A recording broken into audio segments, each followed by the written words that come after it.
The Last of Us is developer Naughty Dog's critically acclaimed narrative-driven survival game set in a post-apocalyptic world overrun by the cordyceps fungus. Featuring a cast of incredibly written characters, terrifyingly designed zombie-like infected, and tense encounters with both the monstrous infected and what remains of the human race in a lawless and cruel world. With such critical acclaim for their new IP, Naughty Dog was under incredible pressure to meet and exceed the gold standard they set in narrative, graphical, and performance for the sequel. With such high expectations, it is reasonable that some would be looking to scrutinize the sequel, but the backlash was more extreme than anyone expected. Major plot points were leaked weeks before the sequel's release, which included the deaths of major characters and led to an early attitude of disappointment and rage from fans. On release, the game was review-bombed for many reasons, ranging from LGBTQ representation politics, apparent character destruction, and an unsatisfactory ending. All of these points I disagree with, and, with the exception of the LGBTQ representation, I believe that a majority of these complaints come from a fundamental misunderstanding of the series' themes and characters. The Last of Us Part 2 uses a variety of design choices and writing to engage the player in a state of moral distress. When this state is accepted, the true themes of the series emerge. Rather than the simple cycle of violence narrative that many players berated, the series is more focused on the loss and regaining of humanity in a post-apocalyptic world.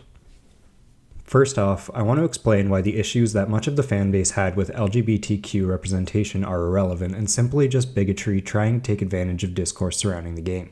Many believe that the primary antagonist, Abby, was a transgender woman solely based on her large, muscular stature. First off, this should not be an issue. Second, it was revealed shortly after release by series director Neil Druckmann that this is simply not true, so it is not relevant at all. The character of Lev was voiced by a transgender man. Other than this and a small instance of bigotry faced by two queer characters early in the game, the topic of LGBTQ issues is not really present or relevant to critical reviews of the game and its narrative. With that out of the way, I would like to start with a short analysis of the narrative and themes from the first game to put the sequel into context.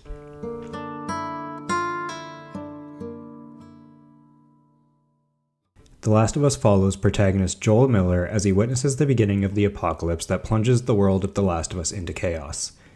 In the opening sequence, Joel witnesses the death of his daughter as she is shot by military personnel trying to contain the initial outbreak in Joel's hometown. This moment is the catalyst for Joel's character arc as he moves from a loving father to a cold, hardened survivor with a strong disdain for others. Focus right here, right here. As a mercenary for hire, Joel takes on the job of transporting a young girl named Ellie across the country. Ellie is somehow immune to the fungus that turns people into zombified creatures capable of extreme violence. As such, a group called the Fireflies wants to use her to potentially create a cure for the disease that seemingly ended the world. Throughout their journey, the two characters face extreme adversity, from the infected, violent survivors, the attempted rape and murder of Ellie by a group of cannibals, and a nearly fatal injury to Joel that forces Ellie to take on the role of protector and caretaker for a time. Over the course of this journey, Joel and Ellie slowly grow closer as Joel learns that there is more to humanity than simply the violence he has witnessed over the last 20 years. Joel even becomes a kind of surrogate father to Ellie. However, after all of this, upon reaching the Fireflies, it is revealed that creating a cure would cost Ellie her life. What do you mean, surgery? The doctors tell me the cordyceps, the growth inside her, has somehow mutated. It's why she's immune. Once they remove it, they'll be able to reverse engineer a vaccine. A vaccine. But it grows all over the brain. It does.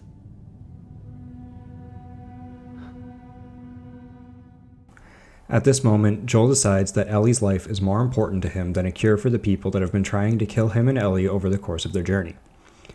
So Joel takes Ellie, killing the Fireflies in the process, and lies to her, telling her that the cure was impossible. Drugs are still wearing off. What happened?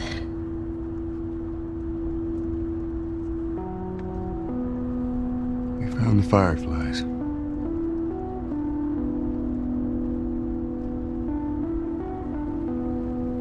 Turns out there's a whole lot more like you, Ellie. People that are immune. There's dozens, actually. Ain't done them a damn bit of good, neither.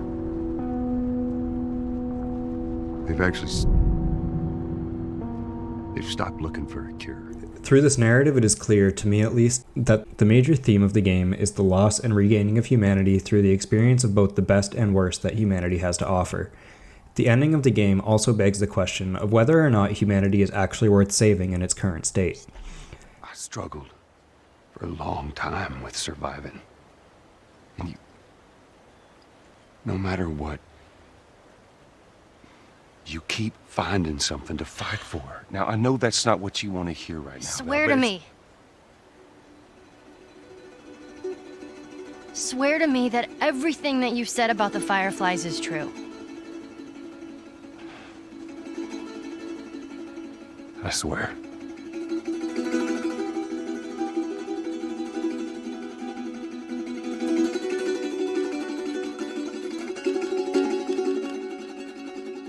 Okay.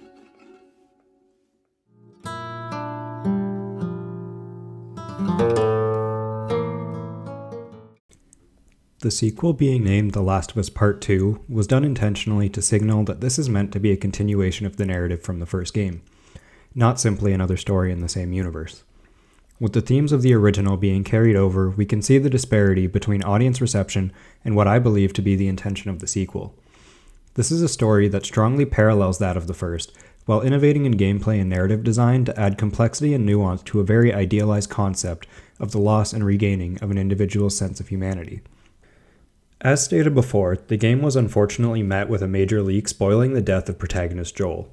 However, what players were not expecting was that this major character death would occur within the first couple hours of an approximately 30-hour experience. This is where the first of players' many complaints about the game originated, where many argued that the sequence went against Joel's character as a survivor. However, this line of argument completely ignores the development of Joel's character from the first game and the time between it and the sequel. The first game started with Joel as a cold, merciless survivor. However, his experiences with Ellie helped him to regain a sense of humanity as he slowly learned to be more trusting. Compound this with the reveal that Joel and Ellie joined a rebuilding town after escaping the Fireflies, and Joel's shift in character makes complete sense. The main complaint was that Joel would never have trusted the antagonist enough to help her, let alone end up nearly alone with her where she was able to overpower and kill him. However, it is shown through many flashbacks in the narrative that Joel spent years living in comfort with Ellie, slowly learning to trust others and shift his immediate response to strangers from violence to a desire to help grow his community. Where'd you get that? Those people that came through last week. Oh. A little embarrassed as to what I had to trade to get it, but it's not bad. After Joel's death, complaints from audiences about the narrative only grew more vocal, with many claiming that the narrative was easily boiled down to a message of simply, violence is a never-ending cycle. However, I don't believe this to be true. Through the first half of the game, the player follows Ellie on a mission to find Joel's killers and avenge his death. On this journey, Ellie becomes increasingly obsessed with her revenge mission, costing her relationships, safety, and the life of a close friend. Ellie is shown to be following a similar path to the one that led Joel to losing his own humanity, and consequently begins to lose hers. The developers use a variety of game design techniques to create what is known as moral distress in its players. Through its use of gratuitous violence and restraints in player control, moral agency in the player is compromised. Typically, in video games, moral distress is countered by the player's moral disengagement. However, this disengagement is made difficult by the realism of non-player characters. These characters are typically the enemies that players are forced to fight. Typically, they would be nameless copies of a generic enemy. However, in The Last of Us Part 2, each of these characters is given names and relationships with other characters. Enemies can often be heard calling each other by name and reacting in agony at their own injuries or the deaths of others they are close to. Please. Please. You don't have to do this. This leads to a certain degree of humanization of the enemy, which is uncommon for these types of games. This humanization causes moral distress for the player. While many players did not seem to have major issues with this early in the game, about halfway through, Naughty Dog made a decision in the narrative structure that caused many players to stop playing immediately out of frustration.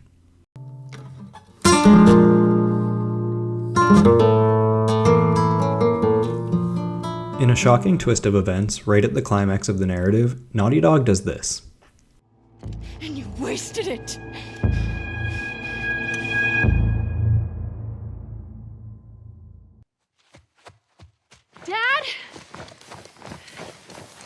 Dad! Dad! Come on. For roughly the next 10 hours, players are expected to assume the role of primary antagonist and Joel's killer, Abby. In a series so tightly focused on Joel and Ellie, this came as a shock to the entire player base. Throughout this section of the narrative, players are taken back to the beginning of the narrative to explore from another perspective. Abby's story heavily parallels Joel's as she takes care of and becomes close with Lev, a child from a faction that she has been raised to believe are a group of savages and the enemy of the world that her and the WLF are trying to rebuild. It is also revealed that Abby's motive for Joel's murder is that the doctor Joel killed at the end of the first game was her father, and his actions not only hurt her but prevented the creation of a cure that could have saved everybody.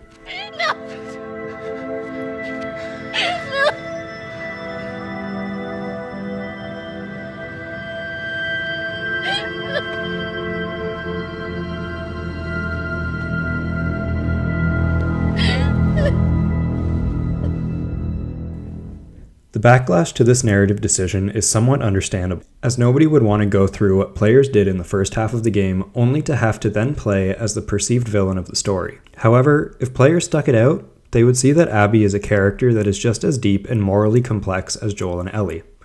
Where Ellie's story up to this point was one of lost humanity, Abby's is a story of regaining humanity after learning that her revenge mission did not give her the closure she so desperately desired. Instead, Abby finds the humanity in those around her, in her enemies, and in herself. He saved my life. Move out of the way. We'll deal with you back home. He's not one of them, please. Abby, move. God damn it, he's just a kid! You have 3 seconds to get away from that scar. 1, You really gonna shoot me? 2. I'm not fucking moving. This can be seen in the final confrontation when Abby refuses to fight Ellie, instead focusing on preserving the life of Lev. No.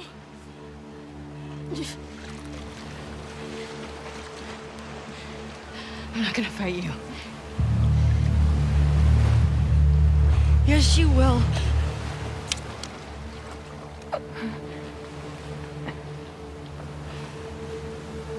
He's not a part of this. You made him a part of this.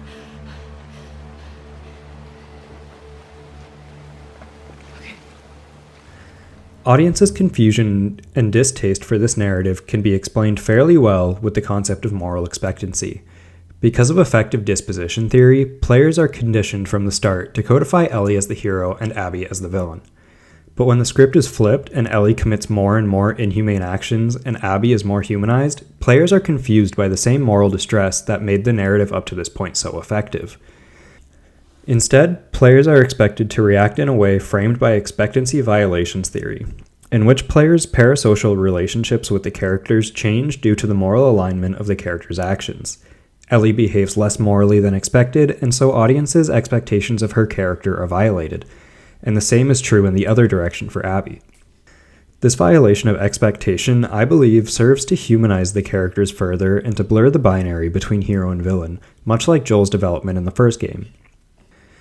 In their final encounter, Ellie is just moments away from killing Abby when she remembers Joel as the person he was rather than the hero that she, and apparently most of the audience, remembers him being.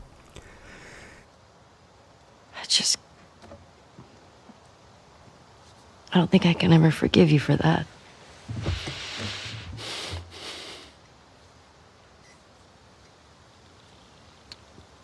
But I would like to try. She sees him as human, in all its complexity, and finally applies that same humanization to Abby.